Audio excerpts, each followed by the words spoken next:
Welcome to Dialogue, a true crime conversation. I'm your host, Rebecca Sebastian, thrilled to be with you once again and really excited because I laughed so much during the recording of today's episode. I even laughed listening back to it a second and third time while editing. That's when I think it might actually be funny. So today's is a really fun one, and I'm honored to be joined by the super talented, very funny, and so super kind women of a Date with Dateline podcast. I just started watching a ton of true crime shows, and Dateline quickly became my favorite. So I've been watching Dateline for years.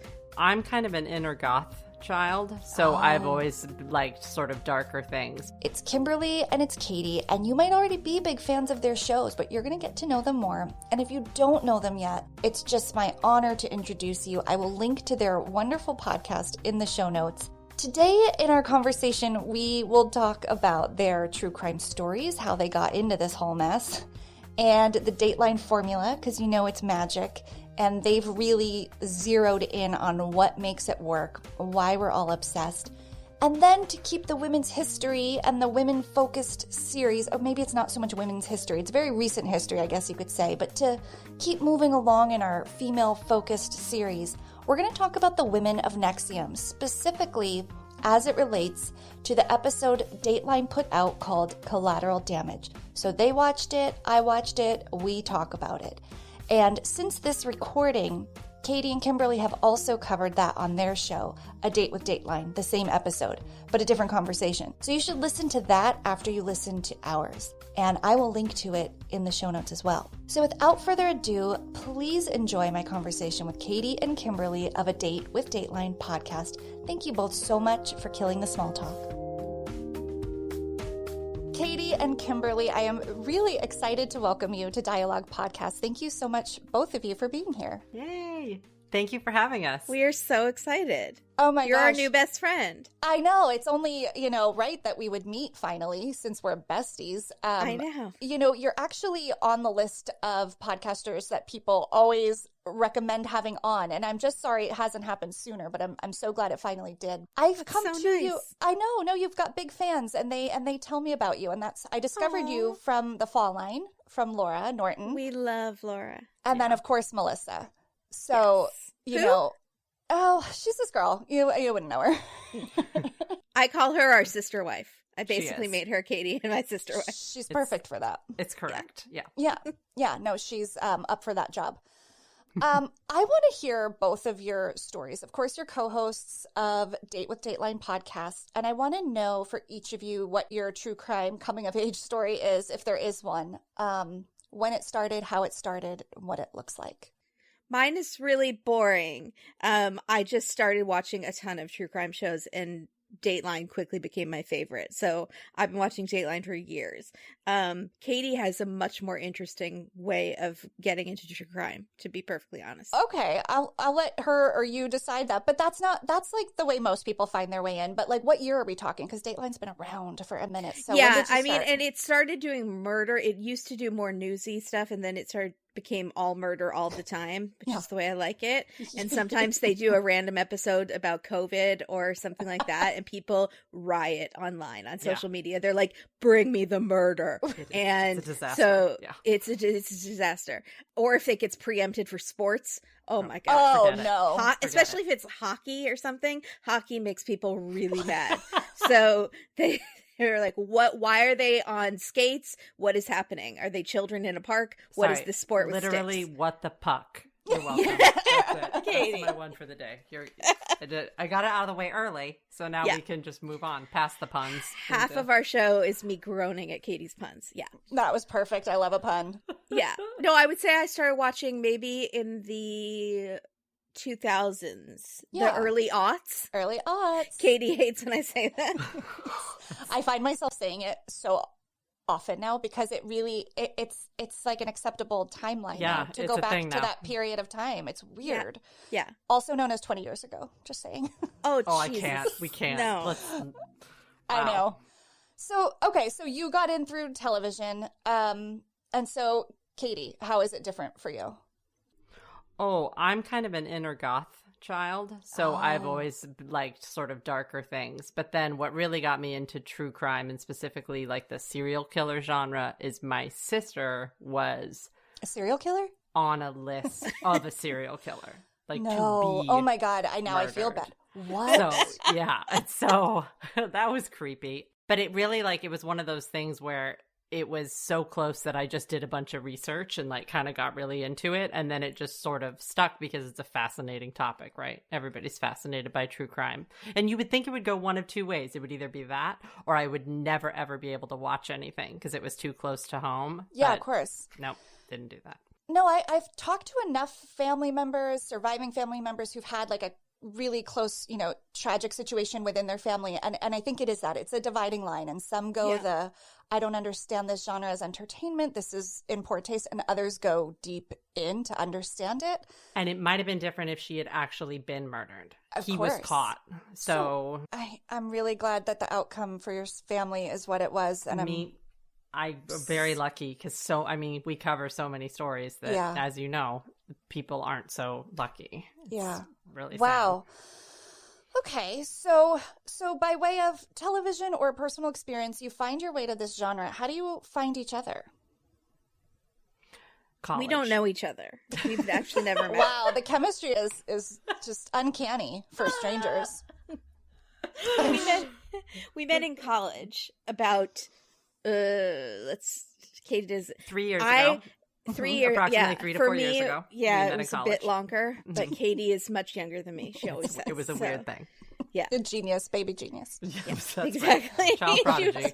She was Doogie Howser walking into college. Yeah. Okay, so college friends, and then where and how did the idea transpire? Kimberly's the best storyteller in the world, according to me. I think listening to her tell an episode of a show or a movie or something like that has been something that I would love to have her do on road trips. Anytime we're together for a long period of time, I want her to recap something to me. This was something we just did in normal life. And then she was very into Dateline. I knew she was. I had watched a few Datelines with her, but it wasn't really my thing. And so I listened to a bunch of true crime podcasts and was thinking, nobody's touching Dateline. Maybe this is something we should do. And so we decided to give it. I talked her into it. And I'm really glad she said yes, because she's so good. So I didn't think anyone would listen. She didn't. But I was like, it could be fun for us. I didn't have a job at the time. So I was like, okay. Why not? Yeah. Yeah. What's holding you back? Yeah. So, and now it's your job, which is amazing. But were you nervous, though? Because it's a big, NBC entity that you're kind of lovingly, affectionately recapping, but with your own, flair and giving color. Were you nervous? Was there legal ramifications? Did you think about that? Katie was much more nervous and concerned with that than I was. But I'm highly anxious. So, just on a baseline level, I'm at like a 9. So, of course, I'm going to be like... Baseline level for Katie is like if I say, hey, Katie, guess what happened? She says, what? Is someone mad at us? That's immediately her answer. And I'm like, why would you assume that that's what I was going to say? No. It's the end of the world. I know it. Just tell me. Just tell me right now. I got it. But thankfully, Dateline liked us right away. They DM'd us, hey. And you're like, uh-oh. And I was like, and I said, oh, hi there. And I'm cool and stuff. Right. And they said, who are you guys? What's your deal? We've been listening to the show. And so I was like, oh my God. And then they said, what's your address? And they sent us some swag. And then they invited us to a screening at CrimeCon. And we became fast friends. And they've been just so nice and supportive and giving us opportunities to interview the hosts. And it's just, we got to interview them at CrimeCon, and then we've had Mank on our show a few times. So we just, we're nerdy fans, basically, and they lovingly tolerate us, I always say. But it's because we love them. Yeah. It's because we love the show. We're not doing it in a mean way. You're not roasting at all. No. But there definitely could be two responses. So I love that they came out, and it was smart of them. I mean, it is strategic to partner with you and to kind of work together. It's building their brand and their audience. I don't see a downside to it at all. What year did you start officially? 2017. Yeah. I mean, even There were definitely a lot of true crime podcasts then. Yeah. But even more now. So you got in at a very good time, I think. That is, and the fact that Dateline wasn't touched. That was very odd to me because I was like, why? Why is no one doing this? There weren't as many that were as bantery, and I hate saying that we're funny, but like, no. If we're not funny, but that weren't as serious of true crime shows. There was My Favorite Murder, which we will never aspire to be at their level, but most of them are taken a lot more seriously, and we take it not seriously enough. I think My Favorite Murder is funny. I think they're funny. Yeah, no, that's what I'm saying. Oh, okay. Sorry, I missed the point of your thing. I think she was saying other than My Favorite Murder. Nobody was doing the comedy and true crime space. Exactly. Which, again, you do see a little bit more of now, but certainly then not as much. So let's talk about this Dateline formula, which I think there is. It's like a Law and Order formula, and it works for a reason. How do you, in your own words, describe the Dateline recipe? You have a host that is charming and puts their own personality on the show, which is very rare for reporters. And you have a victim that loved life and whose smile lit up a room. And then you get into the murder, and then you go to each commercial break with a, but was it? That sort of thing. Absolutely. And then by the end, you as the audience 90% of the time know what to think, who the killer is, and 99% of the time that killer gets justice. They have stopped doing ones where it's not really solved because people get so mad at them. So they like things wrapped up in a bow. Yes. So adjudication, verdicts, they want closure, I guess. They wait until the trial is done. Yes. Almost always. Right. Unless it's like the Lori Vallow case and they're kind of following it all along. But usually they wait. So they work on their cases for years. Yeah. Until it's done, because people get really upset when it's not. Right. So if that's the formula, why do you think it works? Obviously, people get upset when it's the other. What do you think that's saying about the audience? I think it's very comfort TV, which is weird, but true crime is comforting for a lot of people. And Dateline especially, it's sort of in that Forensic Files vein where people watch it over and over again. Yeah. They'll watch the repeats a lot. They'll have it on when they're falling asleep. It's like because they know the bad guy gets caught. Yep. And so it provides them with a sense of closure. And the storytelling is just great on Dateline. Yeah. They can do a story, and one of the other shows that I won't name tells the same story, and it's just not as good. Yeah. And so you're just going to be in for a wild ride, and at the end you'll feel like, wow, okay. And then you're like, go on with your day. So people, it's appointment viewing TV for people on Friday nights, but it's also the repeats are on constantly. They're binging in the background. But I don't know if you do go on with your day. I don't know if I agree with that, because I feel like Dateline is becoming, I think it might have always been, but definitely now is one of those shows that you talk about after. Oh, for sure. It's the and online talk about while it's going. The online tweeting, like it usually trends on Twitter, and people are live tweeting along with their friends. They have this Dateline family on Twitter, and there's a bunch of little pods, but it's this one big family that's tweeting under the hashtag Dateline. And at the end, they're like, "Good night, fam. Love you guys. Wow. See you next week." It's like a community. It's 100% a community. And we have listeners who have met their best friends through not just our show, but the Dateline. It's always because of Dateline. Right. So, yeah. Yeah. So your audience mirrors Dateline's audience, I'm assuming. But have you noticed you have some listeners who love listening to your show who may or may not catch every single Dateline?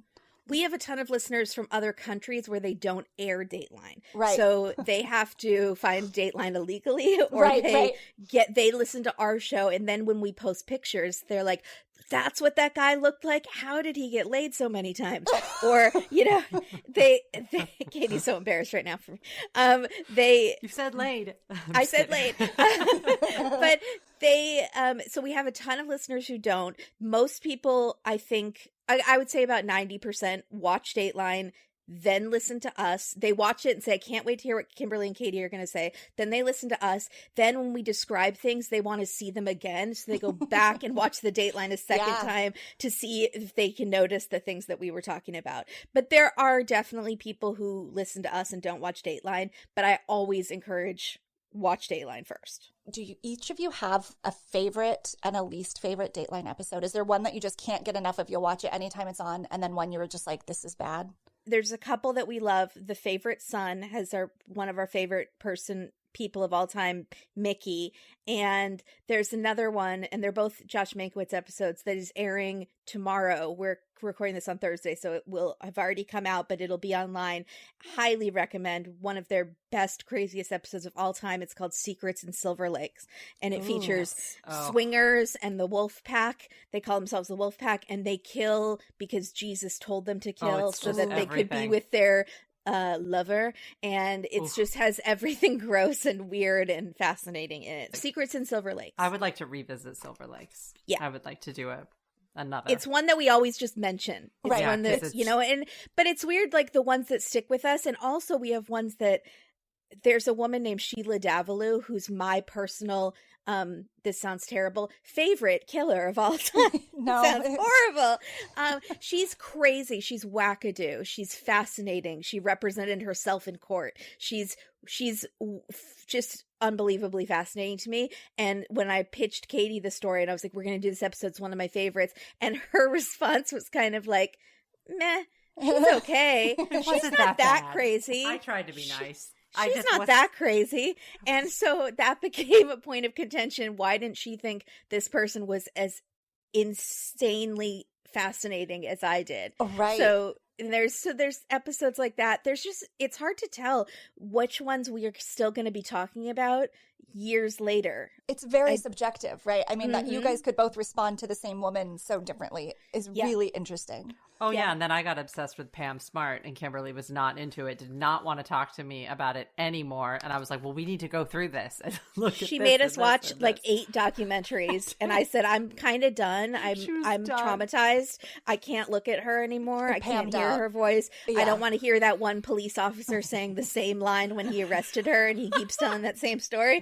And Katie was like, I'm going to go talk about it with Jake. I'm going to bring on someone else to talk about it with. Bringing in a third. And I said, that's fine. God bless. Go do your thing with Pam Smart. I want to close the Pam Smart chapter in my mind. But meanwhile, Katie can't quit her. Okay. I couldn't quit her. She cannot quit her. But I would say there are definitely some that we both agree, like The Favorite Son, where it's just both of. It's rare that I would say we disagree strongly on like a great episode, that an episode's great or not. I think yeah. And I would say we don't have unfavorite episodes, but there are definitely episodes we don't cover because they are just so sad. All murder is sad, of course. I feel like I shouldn't have to say that, but I feel like I do have to say that because we laugh so much on our show. But all murder is sad and tragic. But there are some episodes when the victim is so innocent and it was just random, or it was just really tragic. If it involves children, we don't do it. Oh my gosh. Unless it's Lori Vallow. Unless it's Lori Vallow. Has kind of been the exception to the rule on that. Unless if there's sexual assault, we usually don't cover it, or we kind of skip over that part because people are listening to our show for a different reason than they're listening to Case File or something. Right. So if it's a really sad episode, we usually just skip it and find a repeat that has funny, crazy things like affairs or, a pastor that starts killing people, which to us is more interesting. That makes sense to me, that there's just some thresholds where the content wouldn't work within this framework of your show. There's no one to make fun of. Yeah, it would just be a poor taste. Yeah. And so it's already on that sort of weird You're already walking the line. Yeah. So anything that would push it. And also there's other shows that cover that stuff in incredible ways, right? And like really do good things for victims and their families. And so those shows are out there. That's just not our show. We do other things. That's okay. We also cover ID network shows, which are famously not as factually based. So they are doing it for entertainment value. And so when we cover one of their shows, we say, listen, we are going to be missing a lot of things that you heard about in detail on a 3-hour podcast, because that's not what ID covered. They had reenactors with terrible hair doing it, and that's what we're talking about. Please, I understand that you think we're going to get a lot of things wrong, but it's ID and we're just covering their show. Yeah, that makes perfect sense to me. Also, missing persons cases, like disappeared on ID, that's for me the thing I can't watch. I can watch an unsolved murder. I can't handle the idea of like, where is a person? I will just die wondering. And then some people are obsessed with Disappeared, Patrick Hines and Ellen Marsh's show, which is an amazing show. They're hilarious. Yes. And that's probably the only way those unsolved disappeared ones are palatable for me. Is in a comedy show podcast type. Same. It is so sad. But I just had a guest on that aired yesterday, a mother of a infant who was stolen from her arms in her own house when the baby was 3 days old, and got no justice, no media coverage, no police investigation. So I want to hear their stories. I think their stories are so important, but those stay with me in a way. I have to really sprinkle those into my interviews because I can't do those every week. Yeah. Oh my gosh. Oh. I know, right? Like even right now, it's like the gravity of those is just, it really changes the air in a room. Absolutely. Sorry, where was she? Where is she located? This was in Georgia. This was outside of Atlanta. I don't know if you've heard of the Grady babies. In the 1980s, all these babies started going missing from this hospital. Yes. I've seen a special on that. This. Yeah. So this young mother, at the time she was just a teenager, had a baby in that hospital. It was the late 70s. So it's sort of it was like a precursor to this kidnapping phenomena that happened in the early 80s. But the point was the hospital had no security. It was very lax. And this woman got access to her who shouldn't have been there and was sort of befriended my guest. And it was all with the intention of eventually taking the baby, which she did. She showed up at her house later. And because this young mother was young and didn't have a big support system around her, thought she was being a friend, let her in, let her watch the baby, took a shower, took the baby, and she's never seen him. And she's been searching for her son for 40 years. And she's now an advocate for other missing person families. So honestly, listen to the episode, because as sad as you feel now, you will leave with hope. This woman is so incredible, and her story is so remarkable because she's just never given up, and she's just matured over the years and taken back her power that was taken from her. And honestly, she's a superhero. So I know that's really heavy and dark, but you don't leave that episode that way. I will say that. Yeah. Mm-hmm. That's incredible. So we all need heroes, and that lady sounds like one. Absolutely, she's a beautiful soul.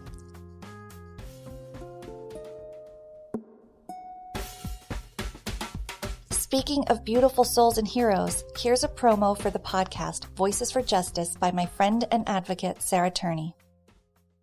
My name is Sarah Turney, and I am the host of the Voices for Justice podcast. In the first season of my podcast, I brought you the case of my missing sister, Alyssa Turney. But in the middle of telling you guys her story, an arrest was actually made in the case. So I have temporarily paused episodes about Alyssa until after the trial is over. But as I wait for her to get justice, I have made it my mission to continue the podcast and bring you new cases in need of justice every single Thursday. Each week, I not only analyze a true crime case, but I partner with you, the listener, to take a step beyond just listening to true crime to really be a voice for justice. Every voice matters. So join the cause and listen to Voices for Justice today in all major podcast players. Because I truly cannot wait to see who we get justice for next.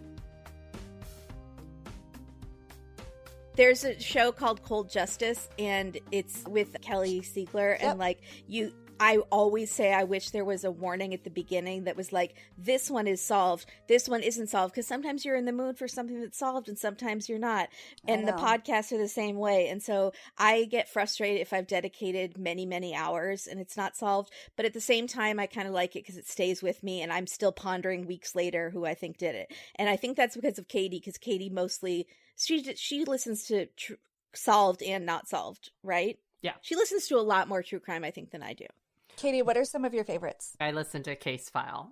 I don't actually listen to any comedy. If they're bantering, she turns it off. Which some people hate us for bantering. But it's also difficult because I also feel like I'm a little bit of a natural mimic. So I try not to listen to anything that's like us just in case, I don't want to. I was going to say, I think that makes total sense. Right. To me, my biggest fear, I'm obsessed with Dax Shepard's podcast. He has long form interviews. They're fantastic.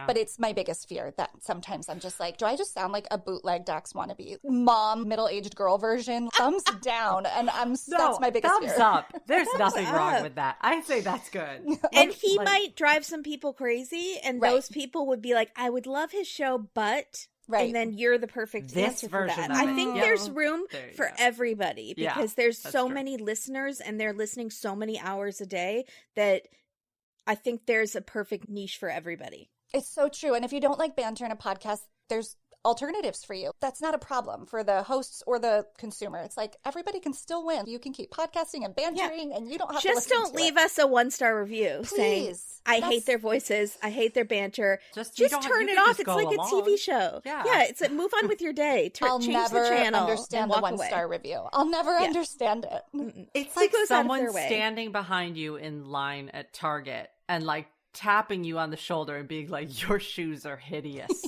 1 star. Exactly. Like you don't know them.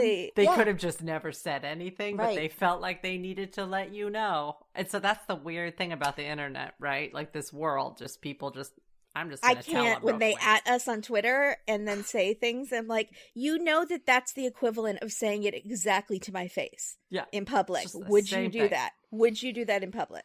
People on Reddit would, I think. I just got someone suspended because they told me to die. I mean, this has never happened. I honestly don't do anything controversial enough in life or on the show to get a death threat. And my husband was like, okay, stop saying death threat. He was like, they said go die, but it wasn't a threat of violence against you. But according to Reddit, it is because they suspended him. Yeah. It is. And he was very compassionate. He did think it was terrible, but I was like, I was going to say, let's readjust. Does your husband have big life insurance policy out on you? Does he offer you drinks a lot that smell weird? Does he slick up the stairs? Yeah, okay. I would disagree with that. I think you're in trouble. I feel like you're in danger. Your laughter is contagious, so I think you're in danger. Yeah. I do love life. Oh, crap. No, but I was defending a cult survivor. Which is a great segue for our next conversation. Dateline's most recent episode called Collateral Damage. People are having a hard time knowing how to respond to some of the women in NXIVM that were victimized by Keith Raniere, but then became kind of perpetrators themselves, right? There's not a lot of room in people's hearts for sympathy, some people's. And I've talked to some experts on dialogue and done enough reading that I feel like we have to start treating it the way we would a murder victim and say, we can't victim blame here. This is actually the same thing.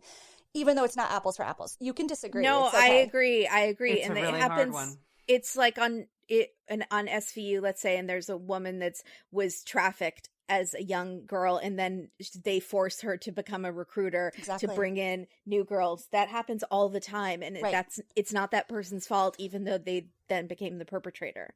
Right, and it doesn't necessarily mean they shouldn't be responsible criminally for their crimes. It just might mean they need a different kind of punishment or rehabilitation or some circumstances around sentencing to allow for that. So NXIVM, let's just go into bizarro territory.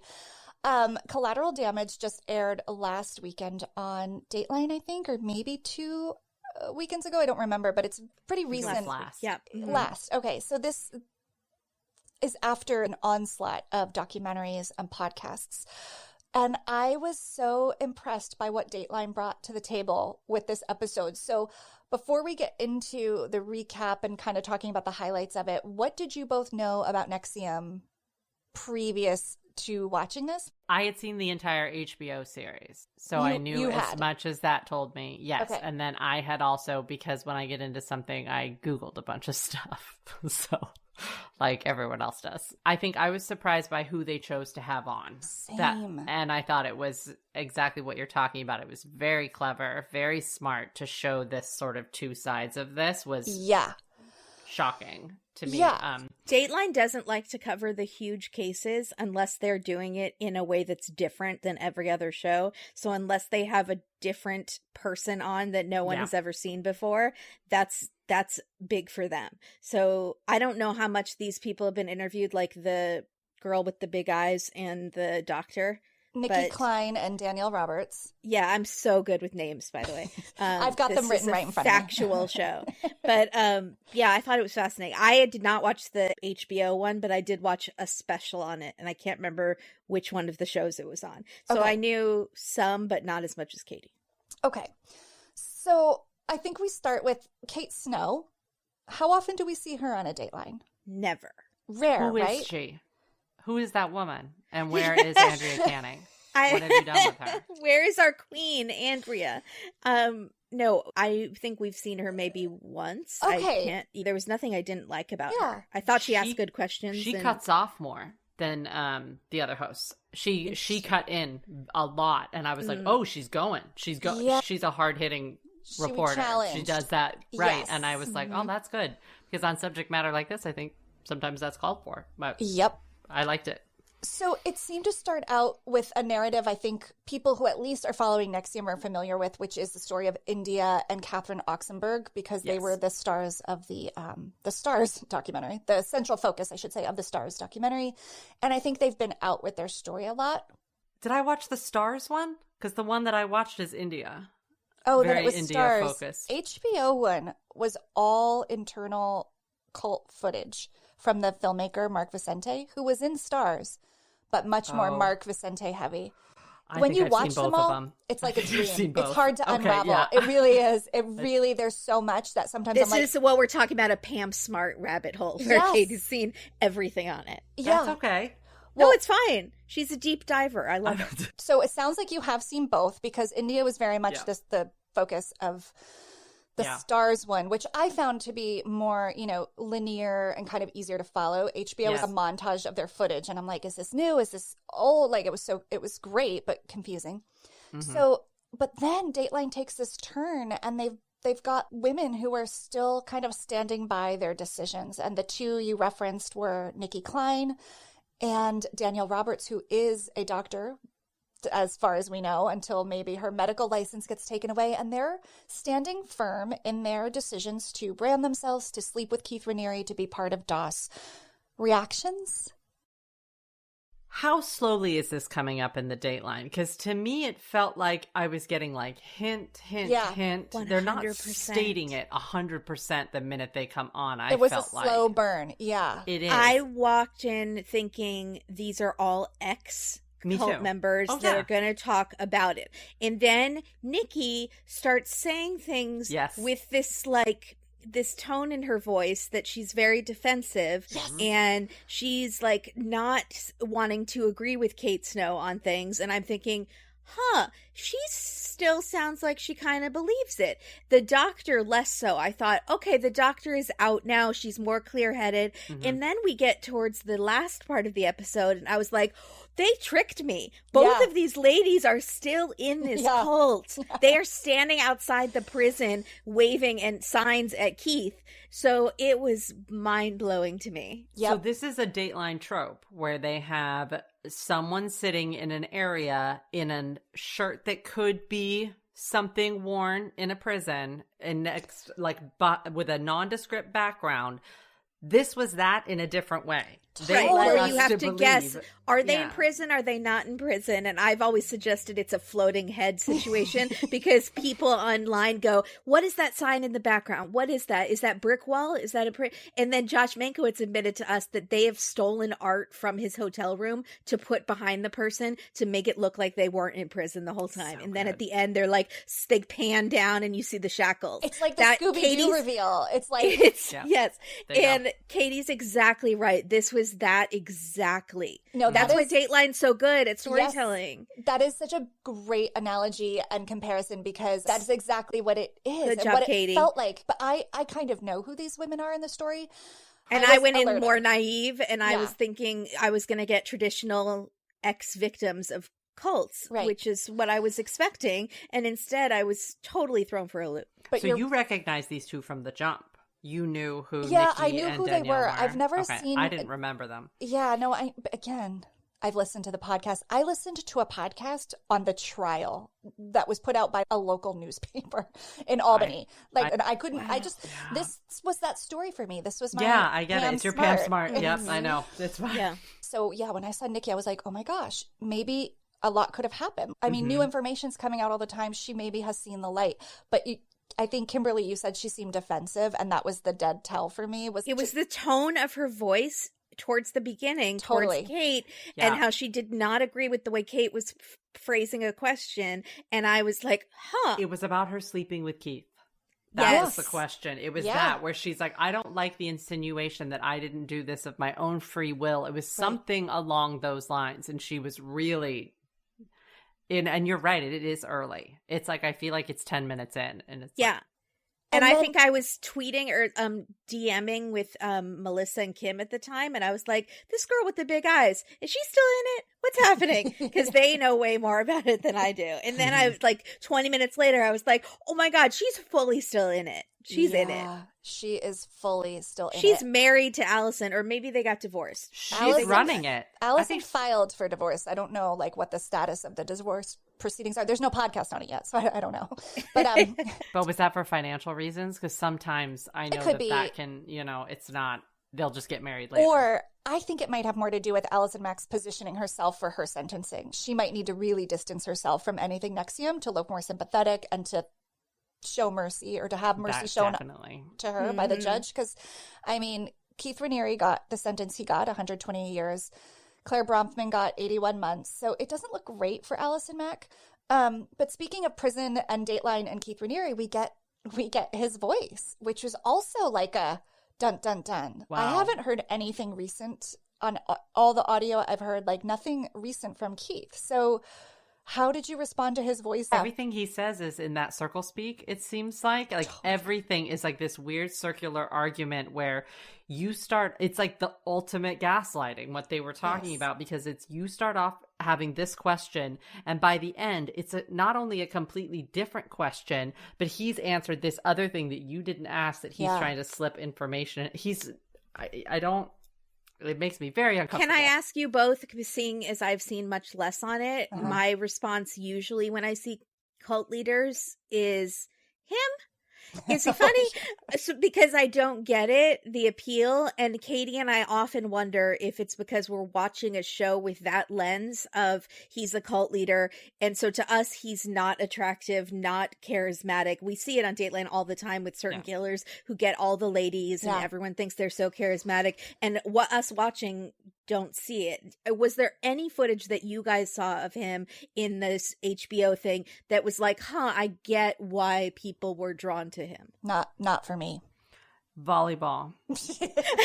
Just volleyball in some shorts. And that was Volleyball done. in like the wee hours of the morning. I mean, I can't think of anything less attractive than that, to be honest.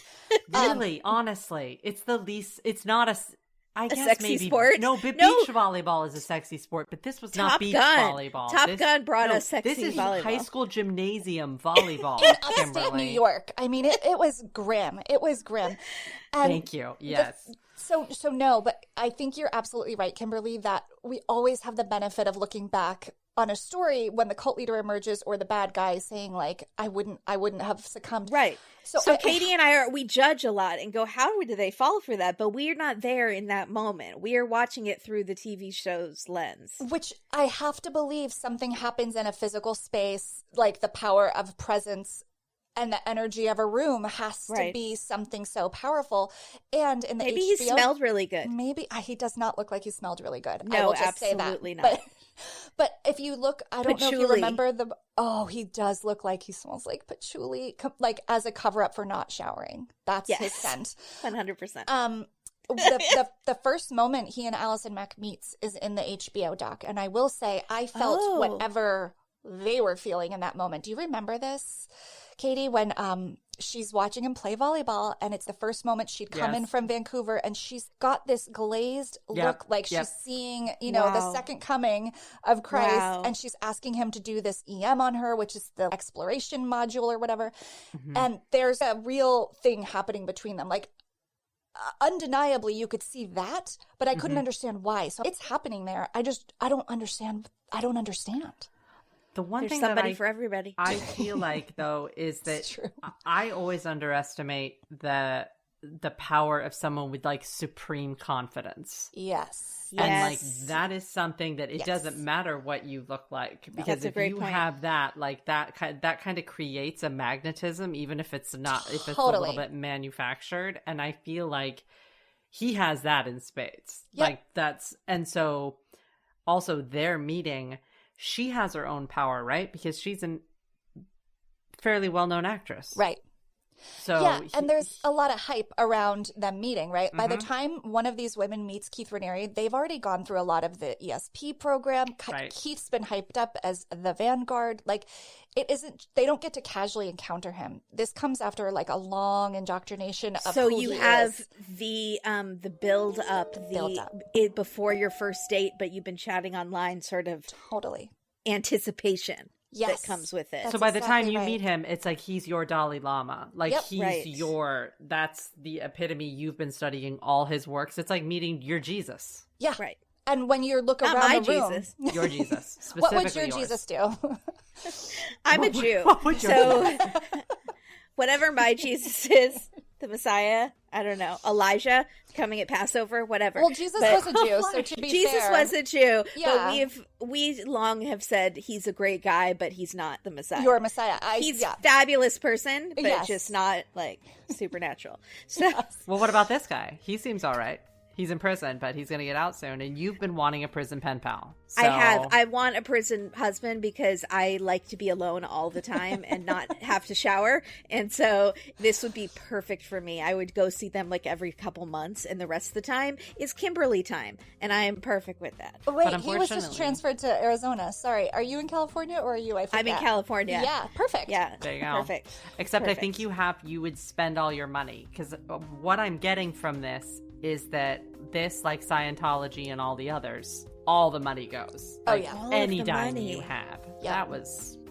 Yeah, and I mean, in a way, I guess it's really good that there was this financial component to it, because I think that's how the crime could be investigated. Yes. In the beginning, was following the money and the fraudulent practices, of which there were so many. The taxes, they'll get anybody, if they can't get him for the sex crimes or anything, they will get you for your taxes. Absolutely. So it's a good thing there was money attached to it.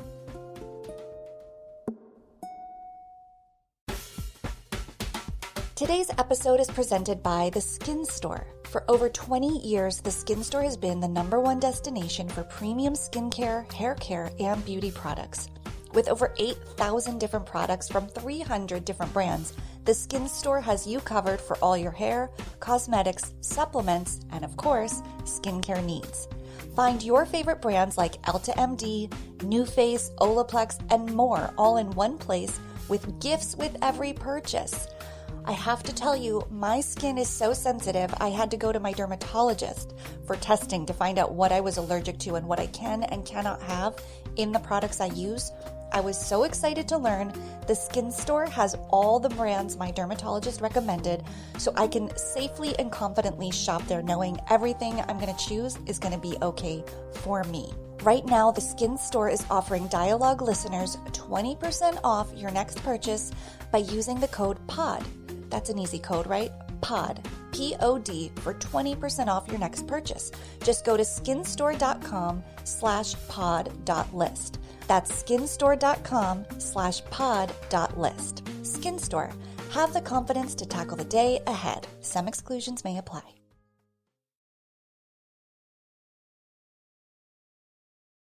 The circle speak that we heard from Keith, I also felt like we were getting from the doctor when Kate was going hard on her about, being a doctor and the oath you take to care for and to protect people. And she's like, well, there's a difference between, I think it was like pain and harm or something. Yes, and I'm like, wow. Because she said, I took a pledge to do no harm, but physical pain. And then she said, these women were not suffering.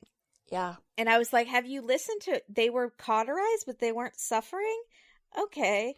But then I kind of got what she was saying. Like, if a woman wants a tattoo, the person that is doing the tattoo on them is not doing a crime or anything. Right. But these women were brainwashed and scared, and you are a doctor, not a tattoo artist. But then there's a huge difference. An important one.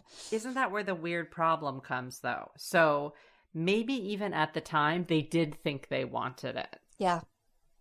But 100%. But that's what happens in Stockholm Syndrome, and you got to say, right. They think they love their captor, but it's because of all the stuff they've been through, so they're not.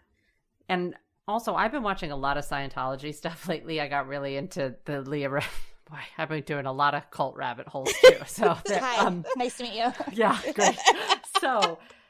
Also, I'm thinking there's something wrong with me because I'm sort of a one and done person. Like, I watch the Dateline, I love the story, and then I move on to the next thing. I would like that brain. That's healthy. For Sounds really healthy. That sounds good. That sounds really nice. But I think that there is a little bit of that circle speak has got to be a cult thing, right? Because Scientologists do it like, oh my goodness. It's just this round and around and around. Somebody else does it that we never mentioned, but somebody else that everyone knows who they are does that sort of thing. Where it's Jesus? like if... What are you talking about? I'm not going to say, but it's the person I never say their name. But Rebecca knows what I'm talking about. Voldemort. What if I don't? What if I think I know and I'm wrong? You know. That would be terrible. But it's, Voldemort. But they talk in this way where if you read it, if you're listening to it, you're kind of following. But then when you actually read a transcript on paper, you say, wow, they didn't answer anything. That was 10 sentences in one that meant nothing. It was word salad that nothing came of it. Right. And because it's hard to pin someone down on anything when that's what comes out of them, right? Like, how can you hold somebody accountable if nothing they're actually saying makes sense or is so overtly wrong? I guess it's just that weird gray area. Although we did end up seeing some really insane direct quotes in the Stars documentary, not so much this one. This one had a different perspective. Well, we did have him on tape in this one talking about the branding, and then him in prison saying the branding wasn't my idea. I knew nothing about the branding, even though he's on tape saying, should they be tied down? Should they be naked? Should they be this? This is what I didn't like about that, though. It wasn't clear. And I didn't like because when they start the conversation, it's him and her walking along. And he says, Allison, sorry. So, and he says, so let's talk about the branding. They had clearly already discussed it. This had already, so the inception of the idea did not happen on that walk. And I was like, no, we need the conversation where Allison or whomever came up with the idea of the brand because it was already a word, right? But he was still, it seemed like, dictating the terms of it and pitching ideas. And getting really she didn't creepily say into much. it. Like, ooh, yes, we do and this? she's not saying anything. It's like she's taking notes on how he wants it to go down. But again, Katie's right. We are not getting the full conversation of maybe her saying, no, I think this should happen. I don't know if you guys noticed. Did you? Okay, so when Keith is in his phone call talking about, he starts talking about tattoos, and he says that he doesn't like tattoos. Something about like he didn't come up with the branding because he doesn't even like tattoos. Oh, right, aspect partners. Yeah, right. And so but then at the very end of the call, he says, well, that the brand is just a placeholder anyways before they get the tattoo. He starts talking about how the brand is just like the brand is just, it's like a symbolic thing for the tattoo that's going to cover I it. did not even hear that. So he's a complete liar. It's like a henna tattoo, except with a cauterizing pen, and then later it will be made permanent with ink. Yeah. Also, so he's a really smooth liar. Wow. But can't keep track of them even in that short time span, right? Like, that's so telling. I don't even like tattoos. Ask any of my lovers, but they will be getting tattoos because I need them too. But just to cover up the scarring from a brand. Right, because the scar is ugly and raised, and then we'll make it beautiful with ink. This is logical. I'm sorry. Has anybody ever been touched with one of those guns? No. I mean, I've had tattoos. I've not had a cauterizing pen on my body.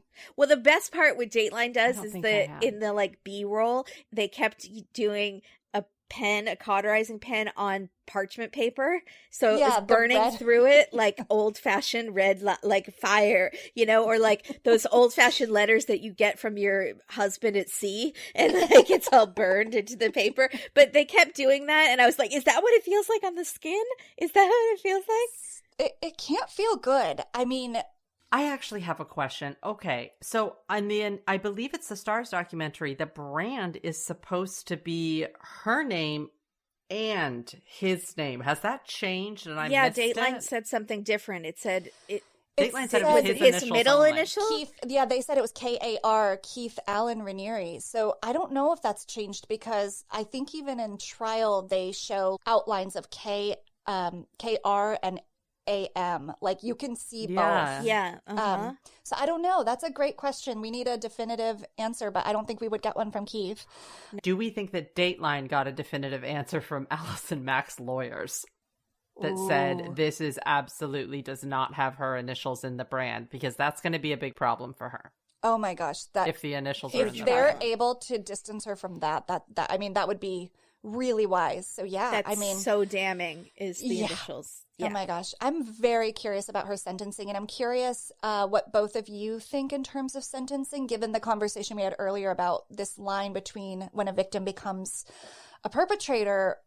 What do you think should happen? I think that you were right when you said the word rehabilitation, and I think that should always come first. Unfortunately, everyone just gets sent to prison, and I think a lot of times when drugs are involved or gangs are involved, they need education and rehabilitation more than they need prison, or they need that before prison, maybe. You're talking about mental health services. Mental health services. Yeah. And oftentimes things like that and drugs get worse in prison because there's drugs rampant in prisons, and people go in not being an addict and they come out an addict, or that go in not being a criminal.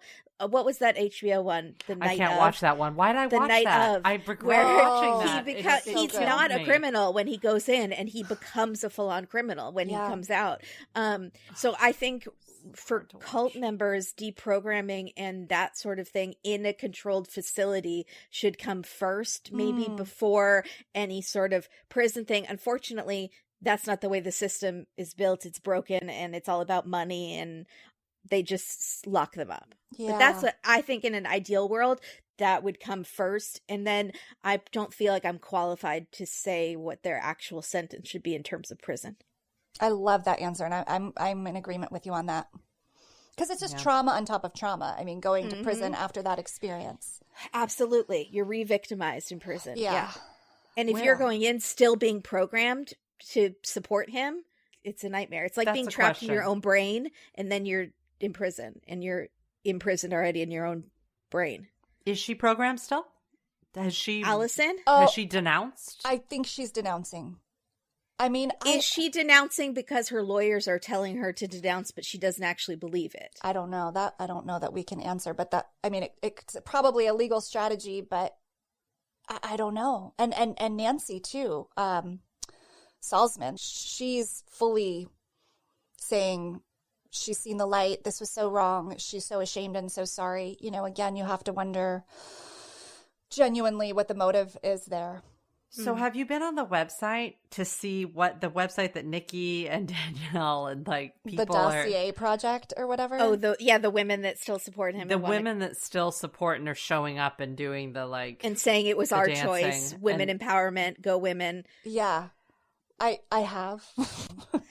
Why? What's the main thrust of that doctrine that they're showing now? Because he's now proven to be a fraud, a sexual predator. All of these things. So what is what's there? I don't know if the indoctrination just runs so deep they haven't seen the other side yet. They're still too deep in it, or if there's some deep shame and they're trying to save face and tear down the women who are speaking out because they felt exposed and maybe stupid. And this is so parallel to what's happening in our country. Oh my gosh, crazy! That's so true.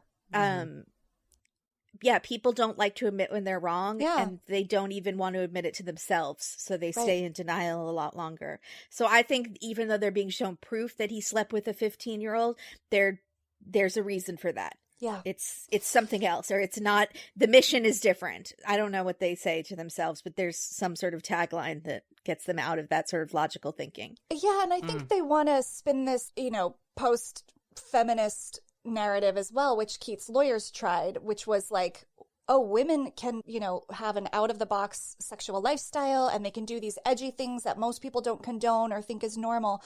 And everyone goes crazy, but men can do this. If this was a bunch of men, would we be as concerned? And so I think that was what Nikki threw at Kate Snow. Yes. And we kind of tried to make Kate Snow seem like old-fashioned and not Exactly. progressive. Kate was not for having it. implying a woman can't sleep with whoever she wants, Right. and it's my body and I can do whatever I want. And Right. it was like, okay, you're really trying to throw this back on Kate, and Yeah. that's not what this is about. Exactly. I think they're kind of riding this faux feminist narrative Yes. to save some face. I do, and I think they really are in deep still. But that is where you really get concerned, because he's not getting out. So this isn't going to continue. So I'm not sure what. Well, then do they become the de facto leaders? And then there's part of that is like, Is it a power? Is it a power move?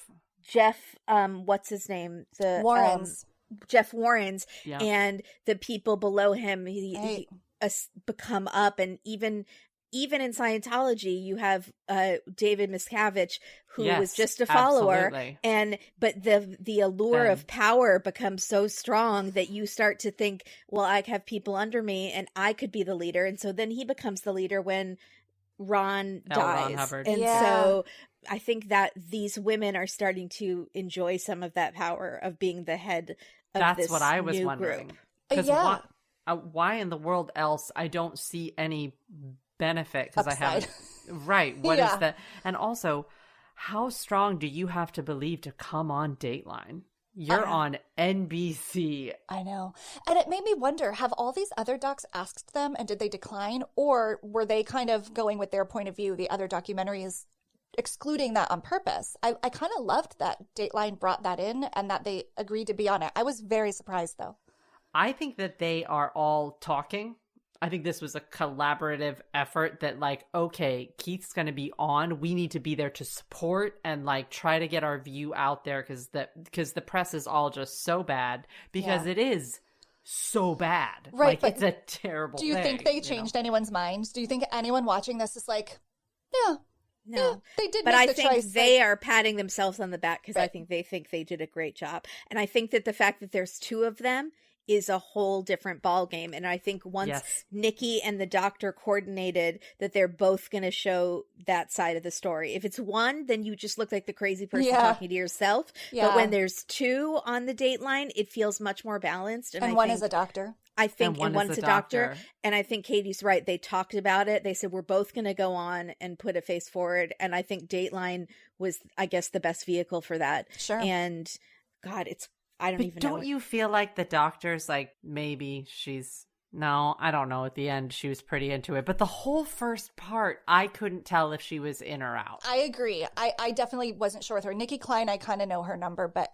Danielle, I was like, oh, maybe she's had some time to process this. When she said it would be so much easier if I said I was in a cult, I was brainwashed, I didn't know what I was doing, I'm sorry, please let me keep my license as a doctor. But I'm not. I'm still sticking by this, even though everything is against me. Yeah. That was like doubling down Basically, on it. Yeah, you're right. Why? But she already got through one round of medical, like all of that, where they tried to take her license away, but she got to keep it. But it said they were trying again. It's like under review again. Yeah. Yeah. I mean, how well could her practice be doing? I mean, I can't imagine people are lining up to, I don't know what kind of medicine she practices, but Well, they're all broke. Was she recruiting They're people? all 'Cause broke. then They said she has not a penny to her they name. said she had- yeah. But does she have people, followers that see her as a doctor? So was she recruiting any women? Maybe she has some loyal people. I don't know how big the numbers are for this. That's what I couldn't get a grasp on. Are we talking thousands people in every state, or are we talking a dozen people? No, there were multiple stations. Yeah, for NXIVM, DOS was always like 24 women. Yeah. This little subset. But NXIVM is big that there's probably still pockets. And I'll tell you where the other active, what's the word for, Cell. yeah. Cell. The other Yeah. active cell is in Mexico. And that is the story nobody is telling. Good. I really loved Dateline's episode on it. I thought they just brought something really different. And I think that's hard to do right now with all that there is on NXIVM. So I think they do that on purpose, and then we always get like when they did an OJ episode that we covered, and we were like rolling our eyes. I can't believe we're talking about OJ still. How is this going to be new? They brought all this new footage to it, and it was fascinating. Oh, I need to see that. But they focused only on the chase, right? Or that day or something. It was just that day where with the Bronco down the 405. Which you think you know everything about, but you really didn't. They zeroed in on it. They do a good job. So usually they do cases that you haven't. But the thing is with true crime, and people are so obsessed in listening to so many podcasts, especially ones like Case File, that it's a different one each week. It's hard to have true crime shows that people haven't heard of. Yeah. So, but they try not to do those huge stories unless they bring something really new to it. Yeah, it's very smart. And I'm going to go back and watch The Favorite Son and the OJ one. Yeah, and Secrets in Silver Lakes tomorrow night. Secrets in Silver Lakes. Okay. For sure. Weekend plans. Something I ask all my guests before they go is, what is keeping you up at night? I immediately thought of more true crime stuff because for some reason I know exactly what it is. I've been trying to walk every day this New Year, and so I've been listening to more true crime podcasts. So there's a few cold cases that have been just driving me crazy, and I feel like I'm not going to ever know the answer, and that is very frustrating. Of course.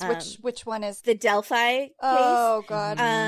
The Orange Tree murders, which we kind of know what happened, but not really. Yep. And Big Savage, which is fascinating and don't know what happened there. And so those have been sticking in my head. And then I get sort of riled up. Our friend Kim is a nurse, and I think Katie knows, we talk about this all the time, like the way healthcare workers are treated right now in this country, that just like enrages me, that they're treated like they're gaslighting people because this virus is a hoax still, and they're seeing people die every day. That weighs on me, I think. Of course. But also the true crime stuff. It's like a puzzle that you're trying to solve in your head, and you can't fall asleep, and you can't. It continues without your permission. Yeah. Yes, exactly. I get that. It's really hard. Also, sometimes I wonder, like, who's my favorite side character on Bob's Burgers? And then I play a little game in my head, and I try to think of who is my favorite side character. Like, if I'm trying to think happy thoughts as I'm falling asleep, that keeps me up at night. I love that. That's good. Also, I'm highly medicated, so I sleep pretty well. You lucky. Perfect storm of things happening. Exactly. There's a lot going on up here. Oh, that's good. And I'm the exact opposite. Absolutely everything keeps me up. I've been having terrible insomnia, actually, so I don't know what's going on. But I'm going to say taxes. And it becomes the mental block. And so it's like, just, you can do this. You can do it. Just the pep talks. It becomes this thing that you put off, and then it becomes way worse than it actually is. But then it's also like something I'm not specifically good at. So it's just... I'm not naturally good at math. So it takes me a little bit longer than your average bear, but it's happening. And then I needed to not watch The Sinner on Netflix. I love The Sinner. Have either of you guys seen The Sinner? Season 1 is amazing. Season 1, I really did not like 2 and 3. And I don't know why I did that, because the thing about season 1 is there's a song that plays, and the event happens from the song.